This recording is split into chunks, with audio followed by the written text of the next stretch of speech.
A huge welcome to this Interpreting Wine's first ever sustainability series. In this 4-part series, we first go inside Portuguese company Cork Supply, exploring the company's workings inside and out, which may well make you reassess the sustainability of the various ways of closing a wine bottle. Before we look at the question of the bottle itself, speaking with an innovative startup, Garçon Wines, who think they've discovered the future of wine packaging. If you haven't already, do be sure to subscribe to the podcast at interpretingwine.com/listen.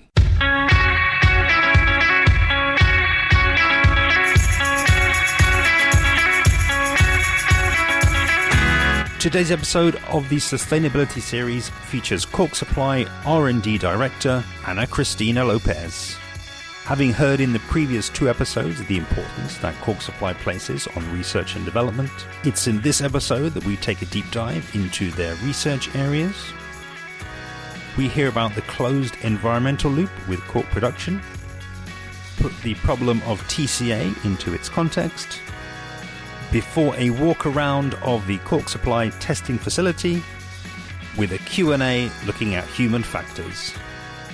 Enjoy! We already discussed about the importance of sensory control, but I will start making a picture of global variability. That's our main concern. And if we think and we compare with the wine, there are a lot of similarities, but there are also differences.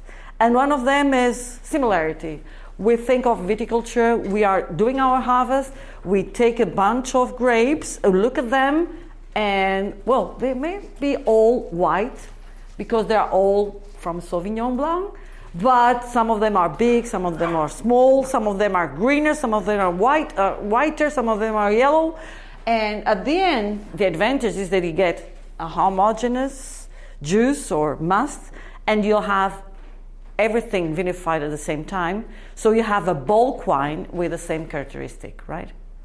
But with natural cork, it's the opposite.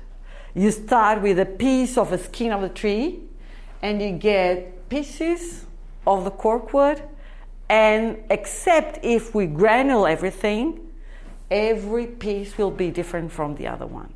So our challenge is to control one by one so that we can have something that looks similar, but will never be exactly, as the grapes in the bunch will never be exactly the same. Okay? So that's really, I would say, our main challenge. We are never delivering exactly the same millésime. It's impossible. Like the wine, one year to the other, you don't get exactly the same wine. You can get with your road, in a winemaking road, you might have something similar, but it's still differences. So similarities and differences at the same time. Our main research areas, they come in line with what I just mentioned. First, sensory neutrality and the TCA focus, trichloroanisole. We will have a little bit of discussion about that. And when we look at that, we think of extracting, like the InnoCork. We think of detecting, like the S100.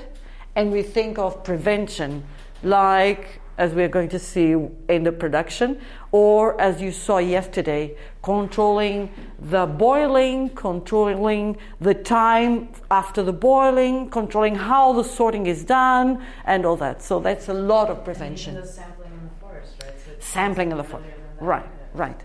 So prevention is from beginning to the end, from the birth to the end of the product is really very, very important to continue working on that. There is a lot of challenges here because of the complex system that cork is. The forest is a complex system, the cork is a complex system, the bottle is a complex system, so there's a lot of challenges here. So the sooner we do investments on learning and improving the prevention, the best chances we have in the future. Is not like tomorrow I'll have a solution. The more I increase the probability of in the longer term future to have full guarantee. Okay, so for now, what we have more development is on extraction, on detection. Okay, then everything dealing with these entanglements, performance. Okay, so performance, shelf life. Oh, we have a lot of discussion about what is the shelf life. Even for the wine, it's not clear. What's shelf life of a wine? No one puts on the bottle shelf life, drink this wine before. That does not exist. So the same meaning for the cork. What is the shelf life? So we have a lot of discussion, a lot of research going on. Not because we don't understand that the cork will last for many years. Natural corks are found in bottles for 100 years. And they're still performing. So this deals also with permeability. A lot of our customers demand or ask us, what's the permeability of your closures? Okay, I can supply you with a number, but what's the meaning of that? We understand in a laboratory the meaning of that, but we don't understand still, I'm sorry to say, being a little humble, let's put it this way, we don't understand what's the meaning really for the wine aging in the bottle. So a part of it is for sure the permeability, but that with the shelf life, what's the combination of that will tell how long this wine will last. And of course, we cannot take out of the equation the winemaking process, the bottling process, the bottling profiles, exactly, all that. It's quite complex. The other part is the structure of the cork. So while we do the tour, and yesterday you had a hint of that, you'll see that we do a lot of visual inspection, right? That means exterior. We don't look at the inside and saying, well, this cork in the inside is different from the other one. If we do that on a technical cork, on a synthetic cork, they will all look the same. But natural corks, they will never look the same. So we are doing a lot of research here, and actually we already have technologies beyond what is visible from the outside. Not yet in production, but very soon it's going to be released as well. The other part is the environmental performance of the cork. We know about life cycle assessments. We know about how important the cork is, and mainly the cork trees are for the carbon sink. And today our customers, I would say all the consumers, are very concerned about environmental issues and the preservation of the planet for the future generations. So I would say that cork is the best, because not only is natural, it is completely compatible with the wine, and also contributes to millions of tons of carbon sink every year. Literally, approximately, it's calculated, approximately 15 million tons of carbon that is captured by the cork forests every year.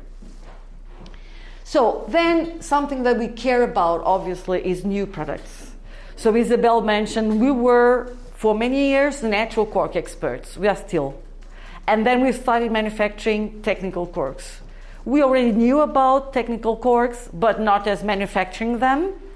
And today that we are manufacturing technical corks, our concern is, can I make this cork more sustainable?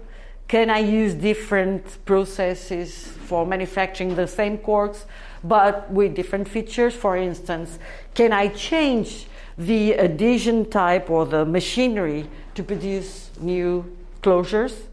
Or anything dealing with performance of the closure sizes or percentage of cork. Our closures have a minimum of 75% cork in them. But what if we can do 90%? Can we get to that? We can with certain pieces, sizes of the granules, but not for all of them. So that's the type of things that we are really interested in developing. Then new applications. We know that we use everything. Out of 100 kilos of the tree, I use 100 kilos of cork. But out of 100 kilos of the tree, I get 15 kilos of corks. Then I get 65 kilos for granulation, and the rest is still used for biomass, for instance, as Isabel was saying, for burning, for producing energy. But what if, this is a question mark, what if I can use it for biomedical applications? And we did a project a few years ago where we were producing liquid. We are liquefying cork, which is a chemical process which delignify the cork. So instead of having granules, we have a liquid. And we were using this liquid for skin applications. And we saw it has very interesting healing properties on the skin. So it's not a product yet, but we don't know. Maybe with little investments, it's not our business area, but maybe in the future, we could use this for the sub-products, the byproducts for other applications as well. Okay, so this is a picture of where we have introduced different technologies and different solutions. And we already talked about this. So our concern for R&D, for QC, for manufacturing practices is that we have a certain variability. It could be visual, so that's why we are sorting all the time, the cork wood and the corks. Mechanical, because corks can break, so we need, and we are doing this type of inspection, and the sensory part. So that's why we have prepared this for you also. And just introducing a little bit, everyone in the market demands for 100% performance.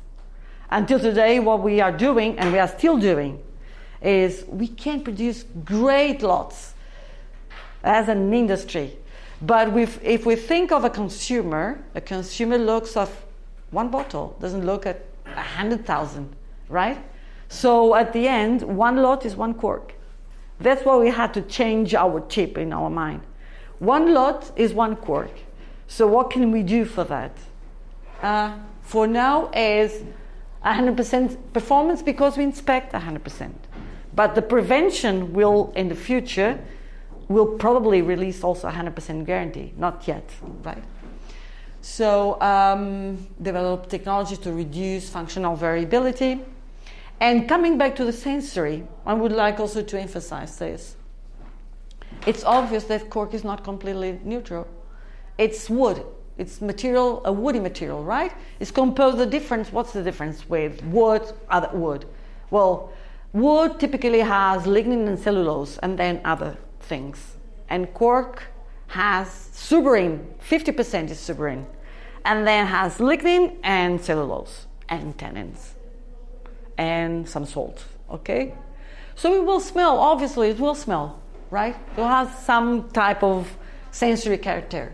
So this is just a picture or configuration of different types of aromas that we can find in cork.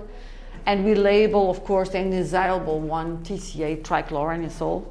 Why? Because our nose is incredibly sensitive to this molecule. We can detect really low in this very low concentrations on this compound. There's also a standard that tells us how to categorize sensory characters on corks. To be honest with you, we don't do it. We don't use it. We use it for the S100 to eliminate any cork that smells like any of this, but not as a quality control tool. Okay? So the advantage of the S100 while we do that is that we can detect any type of deviation and we will eliminate any cork with any type of these aromas here. Okay? But I would like just to travel a little bit with you around the TCA issue again. Trichloroanisole. Some people say it's cork taint. I fully disagree. And I'm trying to demonstrate that it's not cork taint. So these are examples of what is TCA like. My favorite one is this one. No one talks about TCA as cork taint on the coffee industry. The coffee industry has huge issues with TCA. Water contamination with TCA is something that is amazing. It's huge. Another example, oak and wood. A lot of TCA issues on wood. For instance, some of our customers demand us to do checks of pre-bottling wines. So before the bottling, they send us samples. And it's not only once that we have detected TCA on barrels, on the wines in barrels. So it's something that we want to partner with our customers, because by doing that, we can also show them we are capable of supplying services, right? But are there other industries investing, like coffee industry and so on, are they Every- investing in researching? Yeah. That is my point. That is our point. Everyone is investing a lot on this. But we are talking about something that is meaningless. Yeah. When we say 5 nanograms per liter, it seems huge. But we are talking about 0,000,005 ppms. You see, so when we say it's our fault, it's our Cork industry fault. We say 5 nanograms per liter, but it's not 5. It's to be comparable with something in the wine, we have to say 0,000,005, because that's something that is a defect on the wine. So, to have any corks approved, we have to have 3 people doing it. Yeah, I read So, that in the, yeah. And in between each person has to be a minimum of 30 minutes. So that we leave it rest, let it rest. Yeah. Okay. The first taster will do basically 80% of the work. Is the first one that counts. Then the other one are going to tune it. But we prefer this way because it's the only way we know of controlling the panelists themselves. Controlling if they are doing a good job or not. So the other thing that is important is that we need to have 3 panelists to accept. So this lot, this cork, or these 2 corks, they were approved only by 1 person. So a second one will come. So they're coming around after each So other. this person did it at 11:10. So the second one can be in not before 30 minutes after. This is 1 day's production. This is 1 day's production. 1 day's production. The whole room? The whole room. Oh, okay. It's approximately 150,000 a day, more or less. Very interesting. What about the sniffers, the people who sniff? Are Yeah. they, because you get tired of that. Of course. So what easily, I mean, Yeah. it's something, or if they're not in a good shape, maybe today they don't feel. Yeah. What about that? So the first thing that I usually say is, when you are a taster, you need to be honest with yourself, right? If I'm not feeling well, I will say immediately, I'm not feeling well. I'm not going to do anything good. So that's the first point. Okay. But counting that some people will not be able to say that, then the second part is that we always have 3 panelists doing it. Okay? Always 3. The same sample. The same sample is always Okay. 3 people, always 3 Always, people. okay. And the third, I would say, is we don't push them to do more than what they can.